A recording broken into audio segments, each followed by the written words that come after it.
Hola oyentes de Radio Sefarad, volvemos a encontrarnos en este espacio de España e Israel, encuentros y desencuentros, en donde tenemos la guía de José Antonio Lisbona para orientarnos en este largo proceso que empezó muy lejano, luego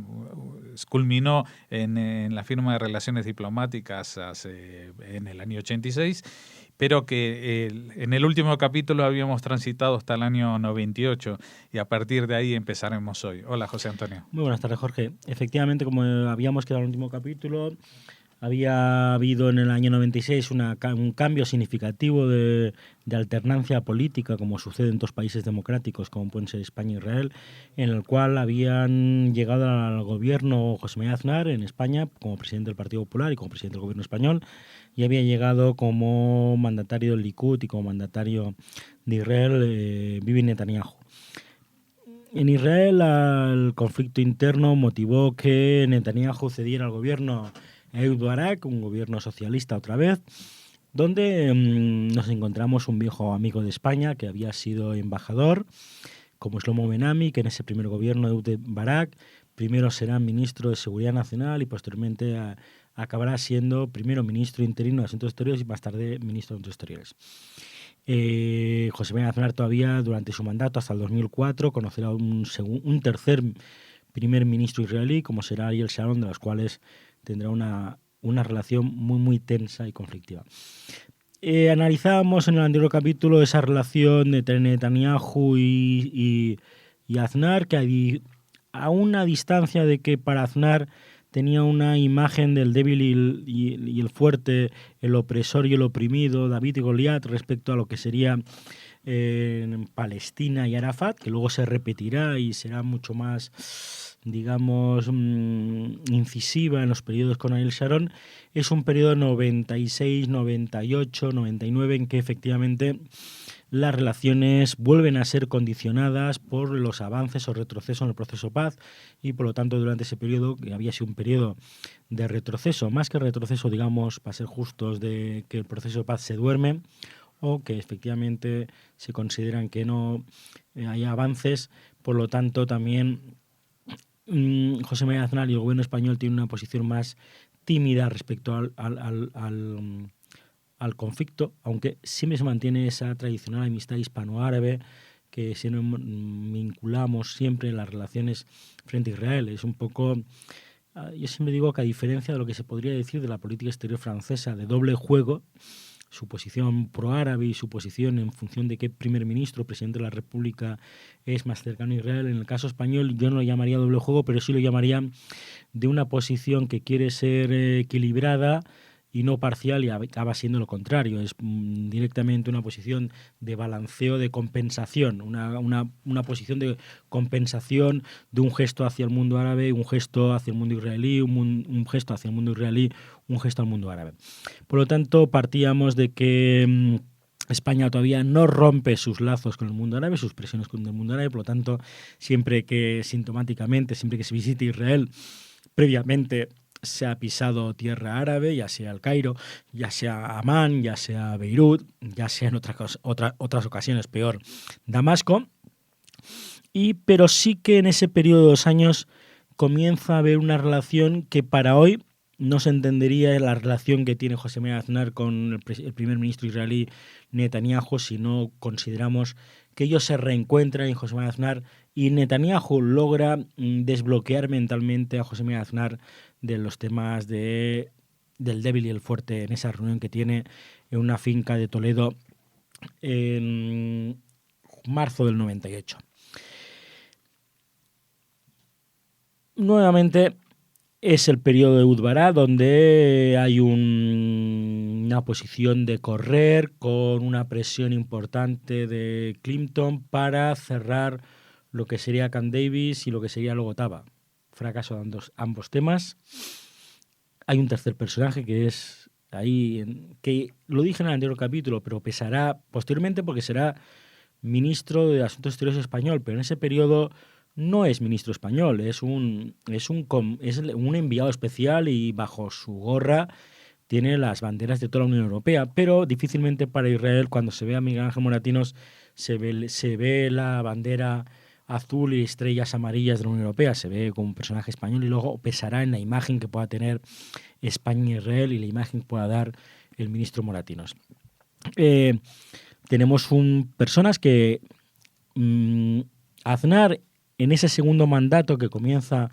a partir del año 2000, comienza a tener más interés por la Unión Europea y por la posición de la Unión Europea en el mundo y por lo tanto también en Oriente Medio, puesto que España siempre había sido una entidad jurídica, un país que había mantenido buenas relaciones y se recordaba que Madrid había sido capital del proceso de paz y había sido la capital donde se inició la conferencia de noviembre del 91 y por lo tanto José María Aznar también tiene, recordando visos de Adolfo Suárez, intenciones de que España juegue un papel más protagonista. Yo digo más protagonista porque muchos de los mandatarios árabes de aquel momento, que muchos ya no están hoy día, por suerte, como Mubarak o Hafez el-Assad, solicitaban a España que se posicionara como mediador. La historia nos ha dado la razón. Ni Clinton fue mediador, pero no logró la pacificación, y posteriormente y sobre todo los europeos, no han logrado esa posición. Ese periodo hay una ventana de esperanza del proceso de paz que sigue adelante con las ideas aperturistas y continuistas de Rabin por parte de Mubarak y también de Shlomo Ben-Ami, pero todo el mundo vemos que fracasa y ahí hay un cambio de opinión respecto a Arafat por parte de la administración española. Es decir, en el verano, septiembre, otoño del 2000, cuando se rompe la baraja y no hay avances y Arafat demuestra que es más bien un líder de liberación nacional, guerrillero, más que un estadista, que ha tenido en su mesa de negociación un primer ministro israelí que le ha cedido casi el 95% de las peticiones y que no es capaz de cerrar un acuerdo y llegar a un histórico acuerdo de paz, ese Arafat también pierde mucho enteros en lo que podía ser España, en lo que podía ser la imagen que se puede tener de Arafat. Sin embargo, la imagen que se tiene de Arafat en España y, por lo tanto, de la Entidad Nacional Palestina, fracasa en dos ámbitos. Uno, como estadista, es decir, usted que ha tenido la posibilidad de cerrar un acuerdo de paz, ha perdido la oportunidad. Dos, en esos momentos, España, que comenzaba a ser, y hay que recordarlo,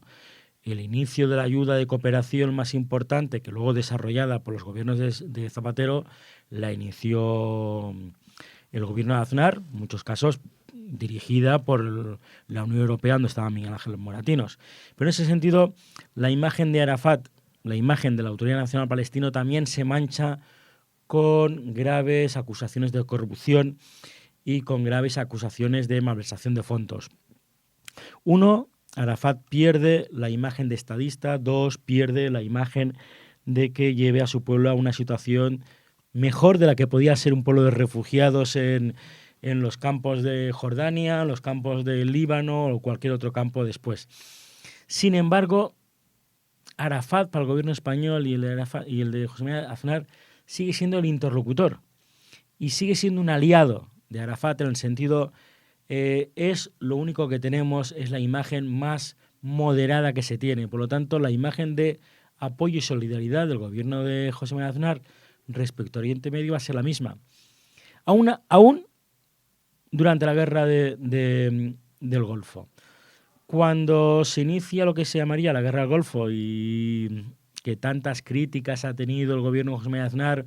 por haberse posicionado tal vez, según las críticas de la oposición y de muchos estudiosos, sin ninguna contrapartida en favor de las posiciones intervencionistas de Bush. La guerra de Irak estamos hablando. De Irak. Porque la del Golfo igual es la... No, la guerra del Golfo será del 91. La del 91, esta es la de Irak. Hablamos de la de Irak en que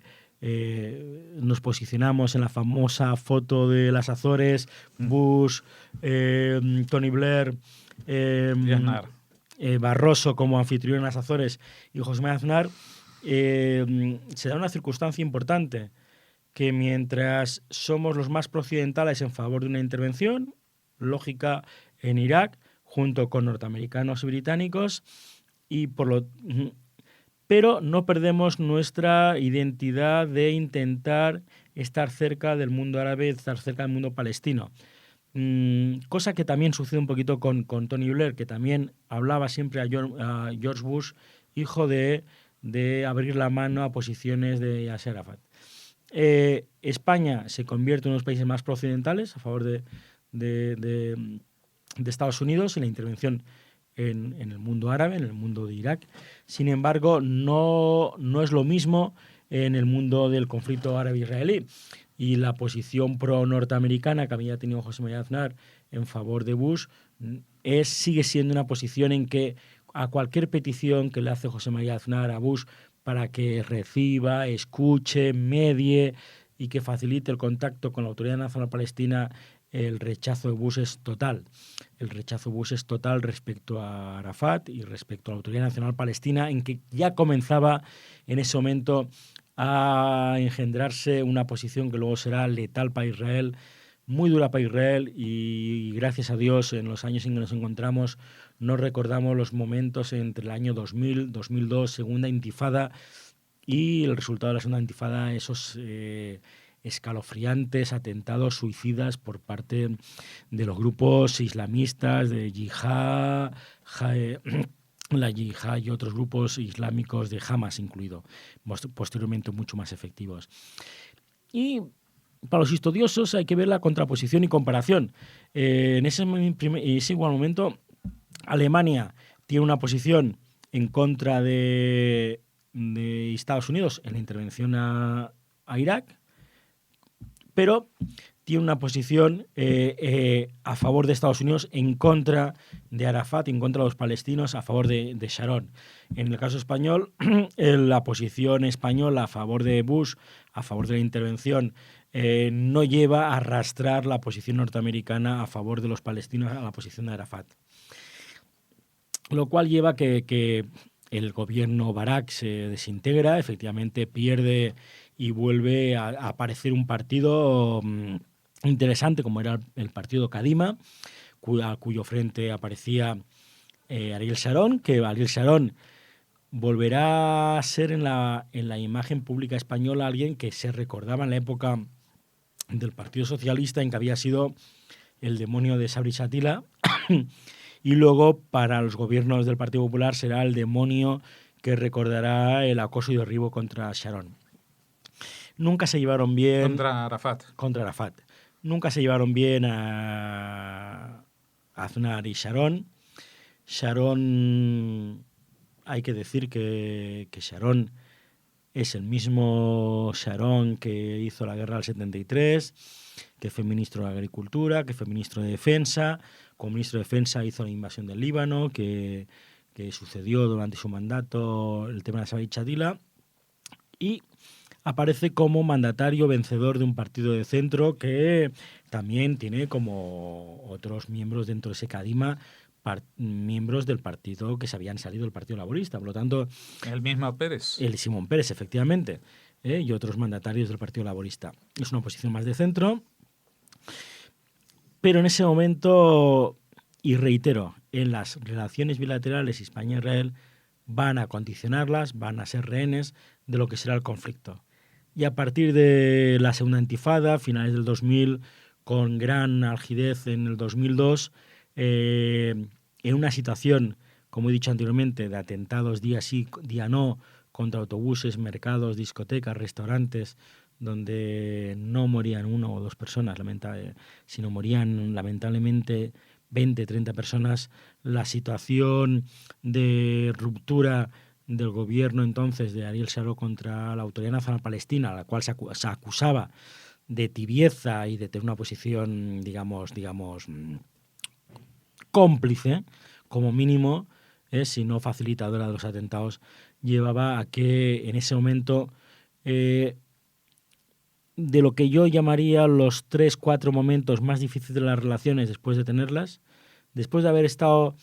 28 años buscando relaciones, tenemos relaciones